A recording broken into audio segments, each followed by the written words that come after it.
Income increase करनी है, 5 लाख पर टैक्स लग रहा है, बात खत्म है, जितनी भी फैसिलिटीज हैं हमें मिल जाए। इसलिए ज्यादातर जो गर्ल्स होती हैं, I am not criticising anyone, general equality पर ही बोल रही, बट ज्यादातर गर्ल्स होते हैं, ज्यादातर ये कॉम्प्लिकेटेड चीजों को मैनेज नहीं करते कि ठीक है let it go, telephone facility है तो टेलीफोन दे जाओ, टेलीफोन के पैसे नहीं चाहिए, यूनिफॉर्म फैसिलिटी है तो यूनिफॉर्म दे जाओ, यूनिफॉर्म के पैसे नहीं चाहिए, गार्डनर है तो गार्डनर दे जाओ, गार्डनर के पैसे नहीं चाहिए। But most of the boys, बहुत कम बॉयज ने कहा clothing, most of the boys said cash, because cash लेके आपकी टैक्सेबल इनकम तो बढ़ जाएगी, लेकिन आप कुछ मैनिपुलेट करने के चांसेस रखते हो। सीधी सीधी जिंदगी अगर नहीं चलानी है, कॉम्प्लिकेट करनी है, बीइंग अ कॉमर्स स्टूडेंट थोड़ा सा प्रॉफिट के लिए सोचना है, तो आप कैश प्रेफर करोगे पर्सनल लाइफ। ऑफिसर्स नहीं है, एसएससी की तरह सोच के देखिए, आप क्या करेंगे, आप 1 लाख रुपए लेंगे और यूनिफॉर्म आप खरीदेंगे 50,000 की और बिल बनवाएंगे 1 लाख का। यस और नो? Yes ma'am. यस और नो? रियलिटी में तो ये होता है ना। हाँ इसीलिए मैंने ऐसे आपके से कहा था कि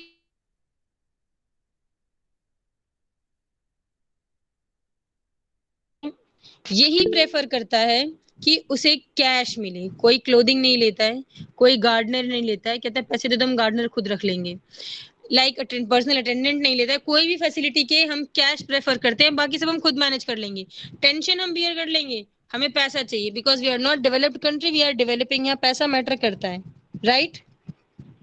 यस यहाँ मैम। पर सुकून मैटर नहीं करता है, पैसा मैटर करता है। अगर हम डेवलप्ड होते तो पैसा नहीं मैटर करता इस कंट्री में, तो सुकून मैटर करता, राइट? Yes ma'am. इसीलिए यूनिफॉर्म अलाउंसेस रिसीव करते हैं ज्यादातर एम्प्लॉइज, यूनिफॉर्म लेना पसंद नहीं करते हैं, और अगर यूनिफॉर्म देती भी एम्प्लॉयर्स तो most of the time criticise की यूनिफॉर्म अच्छी नहीं है, वो अपने प्रेफरेंस से लेते हैं। Next, children education allowance. 18th, hostel expenditure allowance, अपने बच्चों को पैसा देती है उसे हॉस्टल एक्सपेंडिचर अलाउंस कहते हैं। नेक्स्ट, स्पेशल कंपेंसेटरी अलाउंस,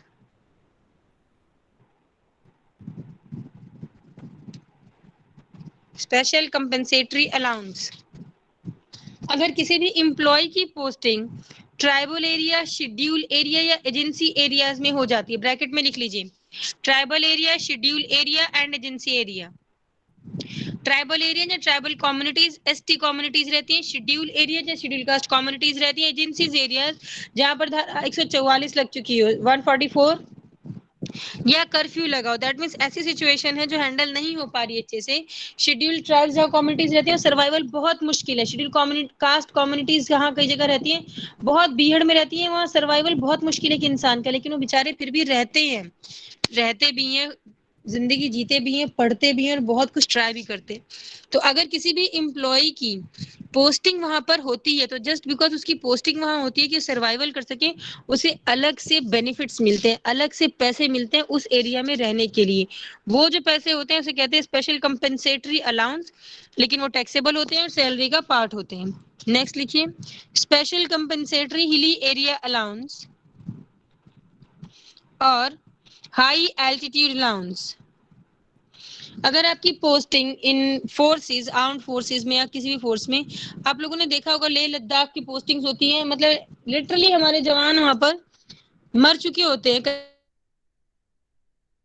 कि उसकी डेथ हो चुकी है, उसकी बॉडी फ्रीज है वहां पर, और यहाँ पर सिविलियन जो बॉयज होते हैं उन्हें पसीना आने लग जाता है एसी से उतर के ही, और खड़े होकर धूप में बाहर पिघलने लग जाते हैं। ये फर्क होता है सिविलियंस में और आर्म्ड मेंस में। एनीवेज, तो अगर आपकी पोस्टिंग होती है high area allowance, high altitude allowance से अलाउंसेस मिलते हैं, और वो अलाउंसेस टैक्सेबल होते हैं और सैलरी का पार्ट होते हैं। 6,000 अराउंड फीट्स होती हैं, वो आपको सारी चीजें टेक्निकल सॉल्यूशन में करेंगे आप। नेक्स्ट लिखिए, 21st point, border area slash remote area slash disturbed area allowance. अगर आपकी पोस्टिंग एलओसी के आसपास होती है, रिमोट एरियाज में होती है, डिस्टर्ब्ड एरियाज में होती है, तो डिस्टर्ब्ड एरिया छत्तीसगढ़ के आसपास डिस्टर्ब एरियाज है, मुझे एग्जैक्टली 2 दिन से याद नहीं आ रहा, डिस्टर्ब एरिया अलाउंसेस में होती है, तो आपको अलग से उसके लिए अलाउंसेस मिलते हैं, कैश मिलता है, वो सैलरी का पार्ट होता है और टैक्सेबल होता है। Next, compensatory field area allowance. Next, compensatory modified field area allowance.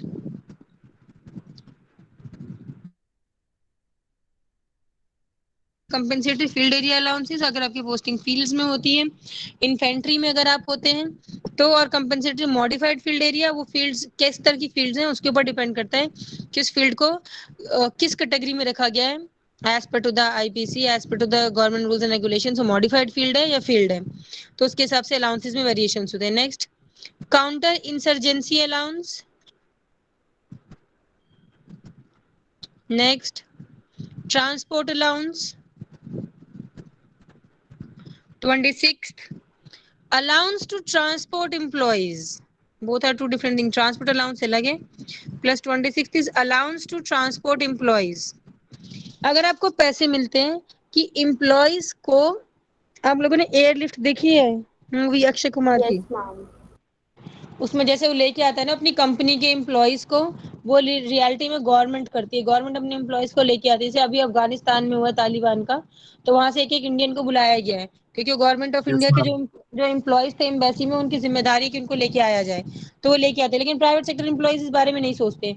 लेकिन उस मूवी में अलग बात ये कि वो प्राइवेट सेक्टर में होते हैं और वो एम्प्लॉयर उनके बारे में सोचता है लाइक गवर्नमेंट, और उन्हें लेके आता है। तो अगर आप अपने एम्प्लॉइज को लेके आते हो, ट्रांसपोर्ट कर रहे हो, उसके लिए अलाउंस मिलता है, तो वो भी टैक्सेबल होता है, उसके ऊपर भी टैक्स लगता है। Next, 27th point, underground allowance. Underground allowance, अगर आप कोल माइंस वगैरह में जॉब करते हैं, क्योंकि वहां पर रिस्क है आपके जॉब्स में। कई बार कोल माइंस में क्या होता है कि अचानक से पानी आ जाता है, शॉर्ट्स हो जाते हैं, तो जो एम्प्लॉइज नीचे होते हैं, वर्कर्स नीचे होते हैं, उनकी डेथ हो जाती है माइंस में, तो रिस्की होती है उनकी जॉब। उस रिस्क को कवर करने के लिए उन्हें कुछ एक्स्ट्रा पैसे दिए जाते हैं, वो अंडरग्राउंड अलाउंस होते हैं, लेकिन उसके ऊपर टैक्स लगता है। ठीक है। Yes ma'am. Next, entertainment allowance. Entertainment allowance fully taxable होता है प्राइवेट सेक्टर एम्प्लॉइज के लिए, और गवर्नमेंट सेक्टर एम्प्लॉइज के लिए एग्जेम्पशंस होती है जो आप बाद में करेंगे। 28th point, entertainment allowance. 29th point, value of rent free accommodation. ये पर की सीट होती है, दैट मींस ये पर्क्स होते हैं, इन शॉर्ट ये फैसिलिटीज होती हैं, these are not allowances. Valuation of rent free accommodation, perks, पर की सीट्स। लिखना नहीं है परक्यूसिट से पर्क्स, वो आपको आपके लिए। Valuation of rent free accommodation. House rent allowance का मतलब क्या होता है कि आप जहाँ जॉब कर रहे हैं वहाँ गवर्नमेंट आपको कहती है कि ये लीजिए घर, आप रह लीजिए, बात खत्म हो गई। गवर्नमेंट कह रही है हमारे पास घर नहीं है, गवर्नमेंट फ्लैट्स हमने बनाए नहीं, गवर्नमेंट क्वार्टर्स नहीं बनाए हैं, आप जहाँ रह रहे हैं वहीं की रेंट रिसिप्ट दे दीजिए, हम आपको रेंट पे कर देंगे, जितना भी आप दे रहे हैं वहां पर रेंट पे कर रहे हैं। थर्ड थिंग, गवर्नमेंट कहती है आप इस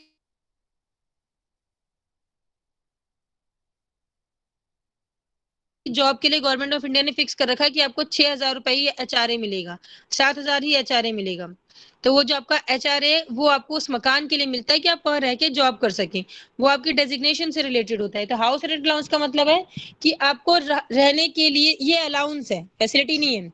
हाउस रेंट फैसिलिटी अलग चीज होती है, हाउस रेंट अलाउंस अलग। मतलब अलाउंस मतलब आप इस काबिल हैं, आप एक वर्कर नहीं है, आप इम्प्लॉय हैं, कि आपके पास रहने के लिए घर होना ही चाहिए, अगर नहीं है तो उसके लिए आपको पैसे दिए जा रहे हैं, वो है house rent allowance.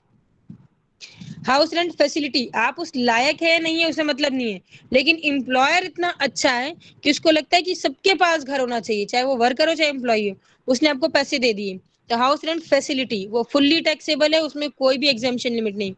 Rent free accommodation, अगर आप अपने ऑफिस पर्पस के लिए बाहर जॉब करने जाते हैं, टैक्सेबल है। ट्रैवलिंग अलाउंस लेने के बाद आपको एक्स्ट्रा पैसे मिलते हैं कहीं पे स्टे करने के लिए, वो भी टैक्सेबल है। लेकिन अगर आप कहीं स्टे कर रहे हैं किसी जगह पे, किसी गेस्ट हाउस में, किसी होटल में, तो वो जो जगह है उसकी वैल्यूएशन होती है, माइंड इट वेरी प्रॉपर्ली। ये थोड़ा सा क्रिटिकल क्यों है? अगर आप किसी होटल में स्टे कर रहे हैं और वो आपको पैसे दे रहे हैं, तो उसके ऊपर पैसे पे टैक्स लग जाएगा। आप कहते हैं कि पैसे मत दीजिए, हम खुद ढूंढ लेंगे, तो उस टाइम पे जो होटल है उसकी वैल्यूएशन होती है, वो होता है rent free accommodation. Are you getting my point? First choice, cash लेंगे या होटल लेंगे? आपने कहा मैं होटल लूंगा, बात खत्म हो गई। सेकंड थिंग, आप कहते हैं मैं कैश लूंगा, कैश फुल्ली टैक्सेबल है। आपने कहा मैं होटल लूंगा, अगर आपने होटल लिया तो उसकी वैल्यूएशन होगी कि उसके कितने पैसे बनते हैं और वो आपकी सैलरी में टैक्सेबल होगा जितने आपको मिले। ठीक है, next 30th point, valuation of monetary obligation of the employees discharged by the employer.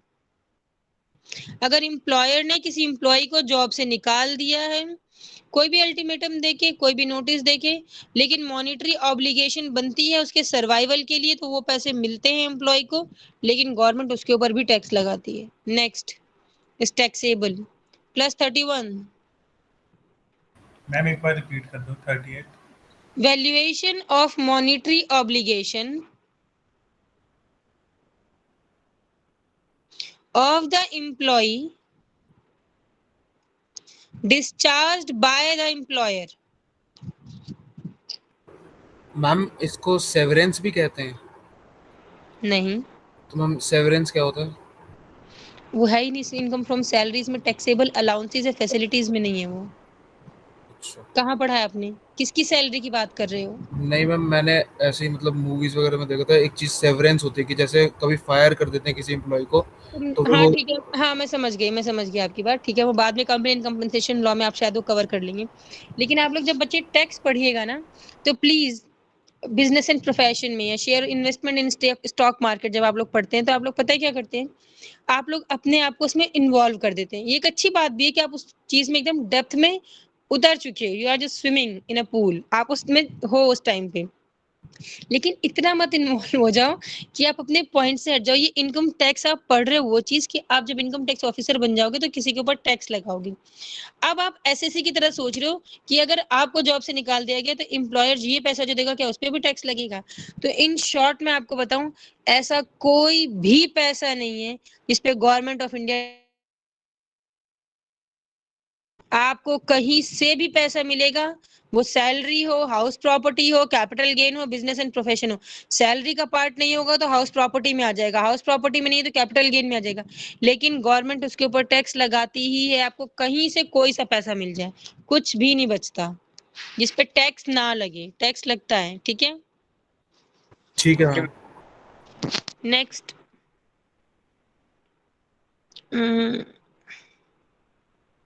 31 point, other benefits, इसको फ्रिंज बेनिफिट्स भी कहते हैं। Plus 32, value of travelling slash touring accommodation.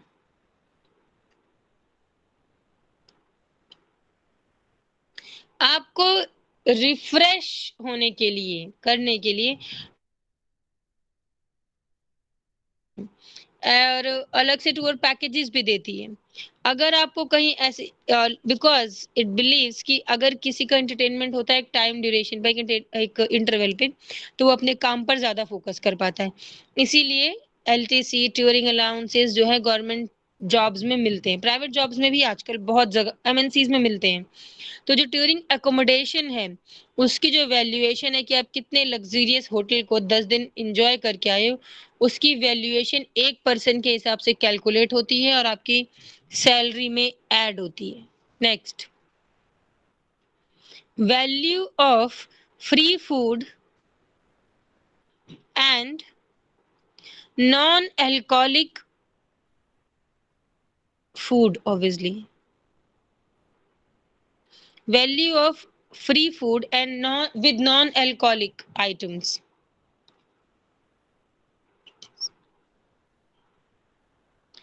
अगर आपको फ्री फूड फैसिलिटी मिल रही है, आपका एम्प्लॉयर, आप एमएनसी में जॉब करने जाते हैं ऐसे बहुत जगह, और लोगों को लगता है बहुत अच्छी बात है, ये अच्छी बात है उस एम्प्लॉयर के लिए होती है, आपके लिए नहीं होती है। लेकिन हाँ, इसके लिए टैक्स पढ़ने के बाद आप इसको बात समझ पे आते हैं।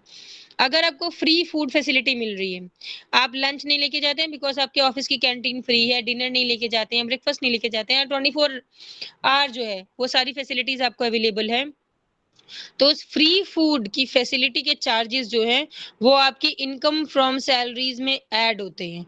कितना फूड पर आइटम पर पर्सन जो भी होगा हिसाब किताब, उसके हिसाब से आपकी सैलरी में ऐड हो जाता है, उसके ऊपर टैक्स लग जाता है। बट जो आपका फूड है वो नॉन अल्कोहलिक होना चाहिए। अगर अल्कोहलिक फूड है तो टैक्सेशन से अलग है, उसके हिसाब फिर वो लॉ का पार्ट बन जाता है, फाइन एंड पनिशमेंट प्रोविजंस में आ जाता है। अल्कोहल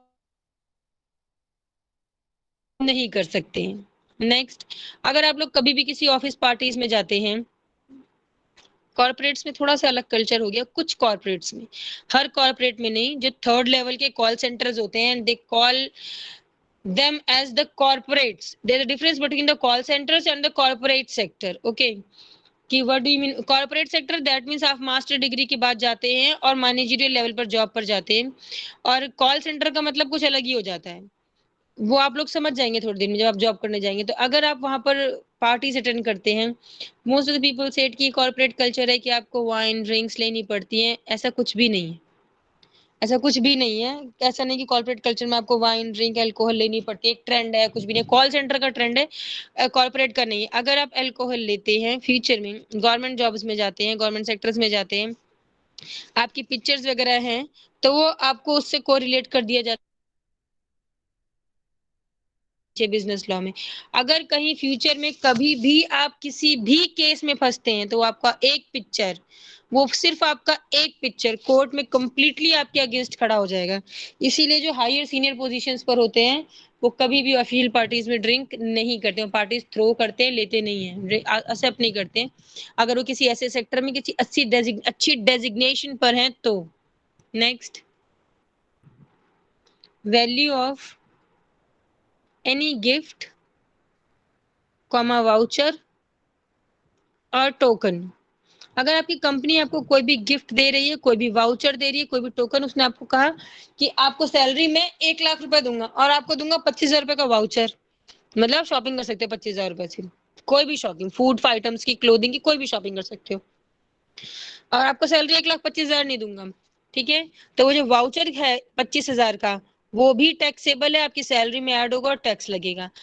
अब आप लोग जॉब ज्वाइन करने जाते हैं, आपको एक इंसान दे रहा है 1,25,000 कैश, या फिर 1,20,000 कैश, नॉट 25, 1,20,000 कैश दे रहा है, और एक आपको दे रहा है 1,25,000, लेकिन 25,000 का आपको वाउचर दे रहा है। आप कौन सी जॉब एक्सेप्ट करेंगे? 1,25,000. एग्जैक्टली आप 1,20,000 वाली जॉब एक्सेप्ट करेंगे, आप एक 25 वाली एक्सेप्ट नहीं करेंगे, क्योंकि वाउचर फुल्ली टैक्सेबल है। और हो सकता है कि आपकी शॉपिंग किसी महीने में 25,000 की नहीं हो, आपको शॉपिंग सिर्फ 10,000 की करनी होगी, ऐसा हो सकता है। लेकिन जब वाउचर है तो आपको उतनी शॉपिंग तो करनी है, और लोग करते भी हैं, एक्स्ट्रा शॉपिंग भी करते हैं। आज के टाइम में बिग बाजार वगैरह में शॉपिंग, एक्स्ट्रा शॉपिंग क्यों होती है? उनके पास वाउचर्स हैं, जो कि आपके वाउचर, आपके जो वाउचर्स हैं उनकी एक डेट होती है, देन दे लैप्स, उसके बाद वो वाउचर्स लैप्सेस हो जाते हैं, आप उसे रिन्यू नहीं कर सकते, तो शॉपिंग करनी पड़ती है वो वाउचर। लेकिन इसकी वजह से एम्प्लॉयर जो होता है उसे टैक्स डिडक्शंस बहुत अच्छी खासी मिलती हैं, इसलिए एम्प्लॉयर्स प्रेफर करते हैं। Expenses on credit cards, the maintenance है क्रेडिट कार्ड्स की। Next, club membership and expenses incurred in club. अगर आप एयरफोर्स में हैं तो आपको क्लब मेंबरशिप लेनी पड़ेगी, राइट? आपको दी जाएगी, कॉम्प्लीमेंट्री दी जाएगी, आपको कोई क्लब ज्वाइन कराया जाएगा। आपको गोल्फ के लिए अलग से क्लब मेंबरशिप लेनी नहीं पड़ेगी, के लिए आपको जो कैश मिल रहा है या क्लब मेंबरशिप के जो चार्जेस हैं, जो एक्सपेंसेस हो रहे हैं वहां पे, वो टैक्सेबल हैं, आपकी सैलरी का पार्ट है, सॉरी सैलरी का पार्ट है और फुल्ली टैक्सेबल है, ठीक है? अगर आपको क्लब मेंबरशिप मिल रही है और क्लब कैश मिल रहा है, कैश मिल रहा है तो फुल्ली टैक्सेबल है, टैक्स में ऐड हो जाएगा सैलरी में। चीज हो रहे हैं वो आपका एम्प्लॉयर पे कर रहा है, तो भी वो आपकी सैलरी में ऐड होगा और उसके ऊपर टैक्स लगेगा। Next, use of movable assets. अगर आप अपने ऑफिस की कार यूज करते हैं, कोई भी मूवेबल असेट यूज करते हैं, तो उस फैसिलिटी को यूज करने के लिए कुछ अगर चार्जेस आपका एम्प्लॉयर उसमें शो कर रहा है, तो वो आपकी सैलरी का पार्ट होंगे और टैक्सेबल होंगे। Next, 39th point, service of sweeper slash gardener slash watchman slash personal attendant.